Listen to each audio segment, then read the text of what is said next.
ನಮಸ್ತೆ ಮಕ್ಕಳ, welcome back to my channel. Please like, share and subscribe my channel. ಮಕ್ಕಳ, ಇವತ್ತು ನಾವು 8ನೇ ತರಗತಿಯ ಕನ್ನಡದಲ್ಲಿ LBA ಆಧಾರಿತ ಸಾಧನಾ ಪರೀಕ್ಷೆ 2 ಅಥವಾ FA2ಗೆ ಸಂಬಂಧಪಟ್ಟಂತಹ ಮಾದರಿ ಪ್ರಶ್ನೆ ಪತ್ರಿಕೆ ಉತ್ತರ ಸಹಿತವಾಗಿ ನೋಡ್ತಾ ಹೋಗೋಣ ಮಕ್ಕಳ.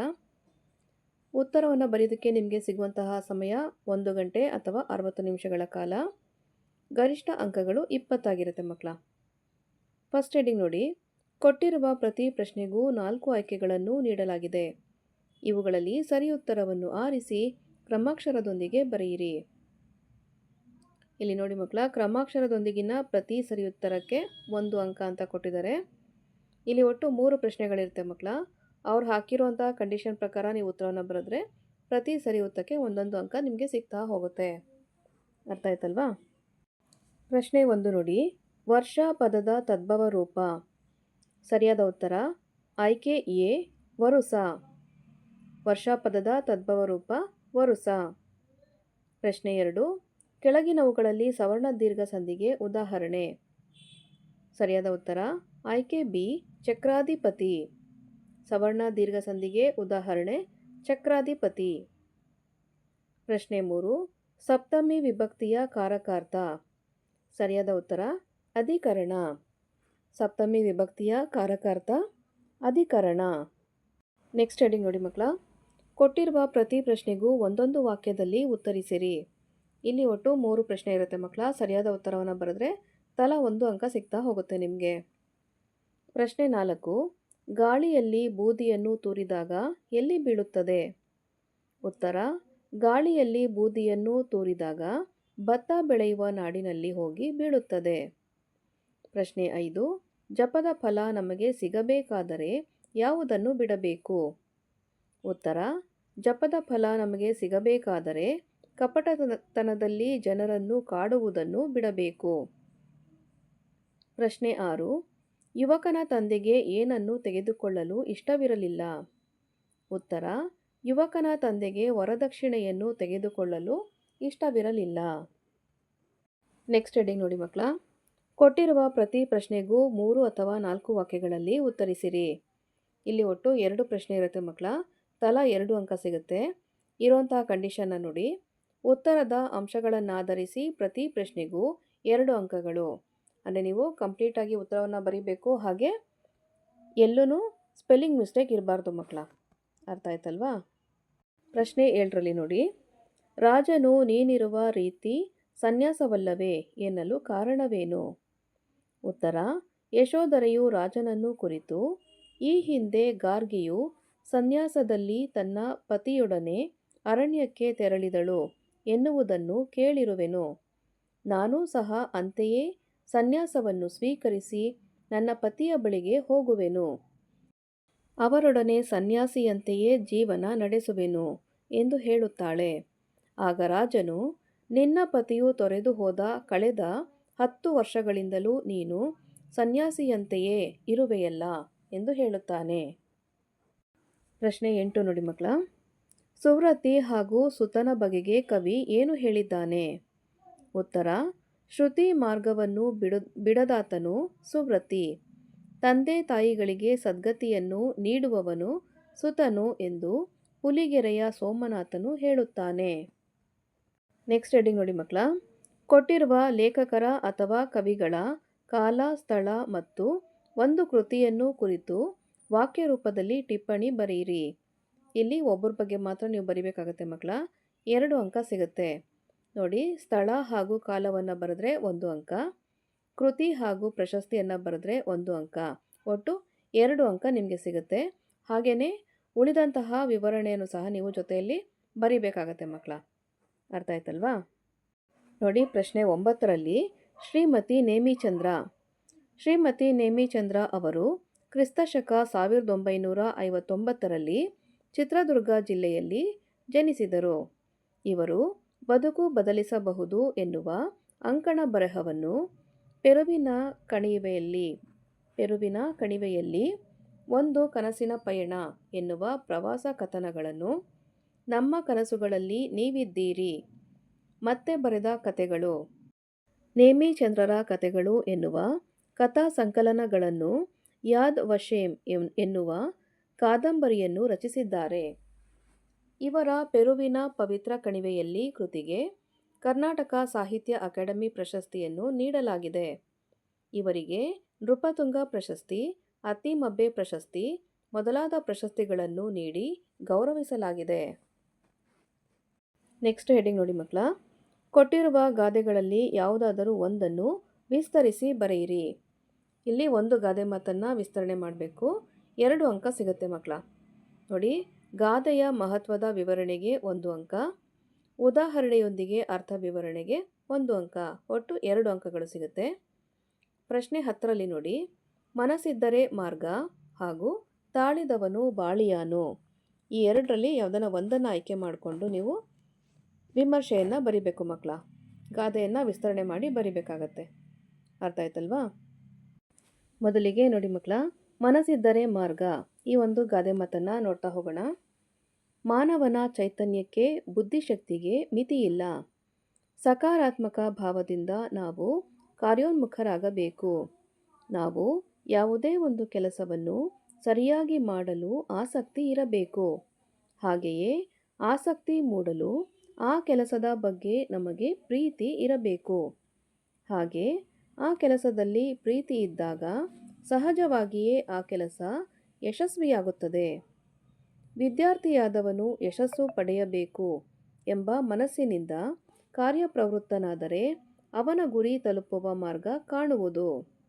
ಒಂದು ಚಿತ್ರದ ಗೀತೆಯ ಸಾಲು ಹೀಗಿದೆ: ಆಗದು ಎಂದು ಕೈಕಟ್ಟಿ ಕುಳಿತರೆ ಸಾಗದು ಕೆಲಸವು ಮುಂದೆ. ನನ್ನ ಕೈಯಲ್ಲಿ ಆಗುವುದಿಲ್ಲ ಎಂದು ಯೋಚಿಸುವುದರಿಂದ ಯಾವ ಕೆಲಸವೂ ಸಾಧ್ಯವಾಗುವುದಿಲ್ಲ.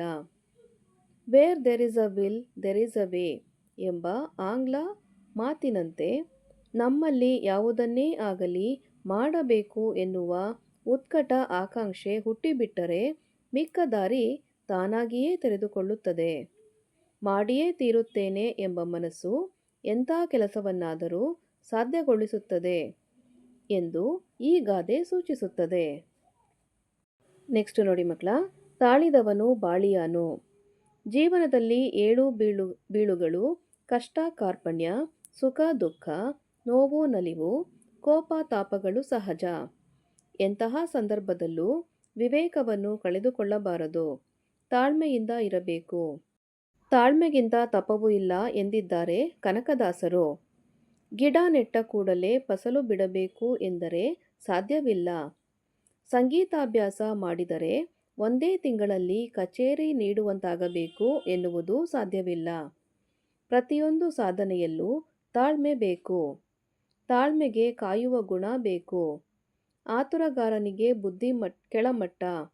ಜೀವನದಲ್ಲಿ ಸುಖ, ಶಾಂತಿ, ಸಮೃದ್ಧಿಯನ್ನು ಪಡೆಯಬೇಕೆಂದರೆ ಕಾಯಬೇಕು. ತಾಳ್ಮೆ ಎಂದರೆ ಕೇವಲ ಕಾಯುವಿಕೆಯಲ್ಲ. ಕಾಯುವಿಕೆಯ ಪ್ರಕ್ರಿಯೆಯಲ್ಲಿ ನಾವು ತೋರುವ ಉತ್ತಮ ನಡವಳಿಕೆ ತಾಳ್ಮೆ. ತಾಳ್ಮೆಗೆ ಬಂಗಾರಕ್ಕಿಂತ ಹೆಚ್ಚಿನ ಬೆಲೆಯಿದೆ. ಒಂದು ಕ್ಷಣದ ತಾಳ್ಮೆಯು 1000 ಕ್ಷಣಕ್ಕಾಗುವಷ್ಟು ದುಃಖವನ್ನು ತಡೆಯಬಲ್ಲದು. ತಾಳ್ಮೆಯಿಂದ ಕಟ್ಟಿದ್ದು ಮತ್ತು ಪಡೆದದ್ದು ದೀರ್ಘಕಾಲ ಬಾಳುತ್ತದೆ. ಶ್ರುತಿಬದ್ಧ ಹಾಡುಗಾರಿಕೆ ಹಾಗೂ ನೃತ್ಯಕ್ಕೆ ತಾಳವೆಷ್ಟು ಮುಖ್ಯವೋ ಹಾಗೆ ಬದುಕಿಗೆ ತಾಳ್ಮೆ ಅಷ್ಟೇ ಮುಖ್ಯವೆಂಬುದು ಪ್ರಸ್ತುತ ಗಾದೆಯನ್ನು ಅರ್ಥೈಸುತ್ತದೆ.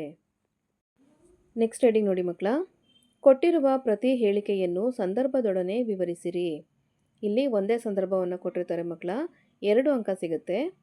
ಇಲ್ಲಿ ನೋಡಿ, ಆಯ್ಕೆಯಲ್ಲಿ ಬರುವಂತಹ ಕರ್ತೃ ಆಕರ ಪಠ್ಯಕ್ಕೆ 1 ಅಂಕ, ಸಂದರ್ಭದಲ್ಲಿ ಯಾರು ಯಾರಿಗೆ ಯಾವಾಗ ಹೇಳಿದರು ಅನ್ನೋದಕ್ಕೆ 1 ಅಂಕ.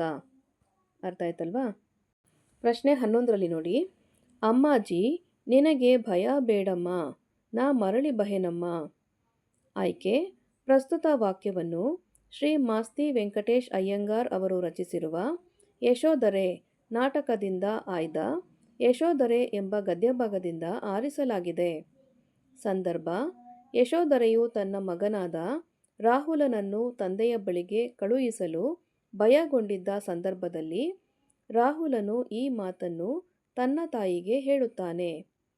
ಸ್ವಾರಸ್ಯ: ಯಶೋಧರೆಯು ತನ್ನನ್ನು ಬಿಟ್ಟು ತಂದೆಯ ಬಳಿಗೆ ಹೋದ ಮಗನು ಮತ್ತೆ ಹಿಂದಕ್ಕೆ ಬರುವನೋ ಇಲ್ಲವೋ ಎನ್ನುವ ಸಂದೇಹದಿಂದ ದುಃಖಗೊಂಡಿದ್ದಾಗ ರಾಹುಲನು ಅವಳನ್ನು ಸಂತೈಸಿ ಮತ್ತೆ ಹಿಂದಿರುಗುವೆನು ಎನ್ನುವ ಭರವಸೆಯನ್ನು ನೀಡುವುದು ಈ ಮಾತಿನ ಸ್ವಾರಸ್ಯವಾಗಿದೆ.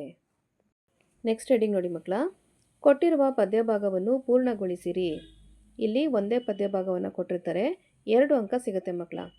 ತಪ್ಪಿಲ್ಲದೆ ಬರೆದ ಪ್ರತಿ ಪೂರ್ಣ ಸಾಲಿಗೆ ಅರ್ಧರ್ಧ ಅಂಕ. ಒಟ್ಟು 4 ಸಾಲಿದೆ ಮಕ್ಕಳ ಈ ಪದ್ಯದಲ್ಲಿ. ಅರ್ಧರ್ಧ ಪ್ರತಿ ಸಾಲಿಗೆ ಅಂದರೆ 2 ಮಾರ್ಕು ಕಂಪ್ಲೀಟಾಗಿ ಪಡ್ಕೊಳ್ಳುವಂತಹ ಅವಕಾಶ ನಿಮ್ಮದಾಗಿರುತ್ತೆ. ಪ್ರಶ್ನೆ 12ರಲ್ಲಿ ನೋಡಿ, ಮಾತಾಪಿತರನ್ನು ಬಳಲಿಸುವಾತನು ಯಾತ್ರೆಯ ಮಾಡಿದರೇನು ಫಲ, ಘಾತ ಕಥನವನ್ನು ಬಿಡದೆ ನಿರಂತರ ಗೀತೆಯನ್ನೋದಿದರೇನು ಫಲ. ಈ ರೀತಿಯಾದಂತಹ ಪದ್ಯವನ್ನು ನೀವು ಪೂರ್ಣ ಮಾಡಬೇಕಾಗತ್ತೆ. ನೆಕ್ಸ್ಟ್ ಹೆಡಿಂಗ್ ನೋಡಿ, ಕೊಟ್ಟಿರುವ ಪದ್ಯದ ಸಾರಾಂಶವನ್ನು ನಿಮ್ಮ ಮಾತುಗಳಲ್ಲಿ ಬರೆಯಿರಿ. ಇಲ್ಲಿ ಒಂದೇ ಪದ್ಯವನ್ನು ಕೊಟ್ಟಿರ್ತಾರೆ ಮಕ್ಕಳ, 2 ಅಂಕ ಸಿಗುತ್ತೆ. ಮೌಲ್ಯವನ್ನು ಗುರುತಿಸುವುದಕ್ಕೆ 1 ಅಂಕ, ಸಾರಾಂಶವನ್ನು ಬರೆಯುವುದಕ್ಕೆ ಹಾಗೂ ಭಾಷಾ ಶೈಲಿಗೆ 1 ಅಂಕ ಇರುತ್ತೆ ಮಕ್ಕಳ. ನೆಕ್ಸ್ಟ್ ಪ್ರಶ್ನೆ 13ರಲ್ಲಿ ನೋಡಿ, ಕೊಟ್ಟಿರುವಂತಹ ಪದ್ಯದ ಸಾರಾಂಶವನ್ನು ನೋಡ್ತಾ ಹೋಗೋಣ. ಈ ಪದ್ಯಭಾಗವನ್ನು ಶ್ರೀ ಪುಲಿಗೆರೆ ಸೋಮನಾಥ ಕವಿಯು ರಚಿಸಿರುವ ಸೋಮೇಶ್ವರ ಶತಕ ಕೃತಿಯಿಂದ ಆಯ್ದ ಸೋಮೇಶ್ವರ ಶತಕ ಎಂಬ ಪದ್ಯಭಾಗದಿಂದ ಆರಿಸಲಾಗಿದೆ. ಕವಿ ಪುಲಿಗೇರಿ ಸೋಮನಾಥನು ಶ್ರೇಷ್ಠ ಮಂತ್ರಿಯ ಲಕ್ಷಣಗಳನ್ನು ಹೇಳುವ ಸಂದರ್ಭದಲ್ಲಿ ಈ ಮಾತನ್ನು ಹೇಳುತ್ತಾನೆ.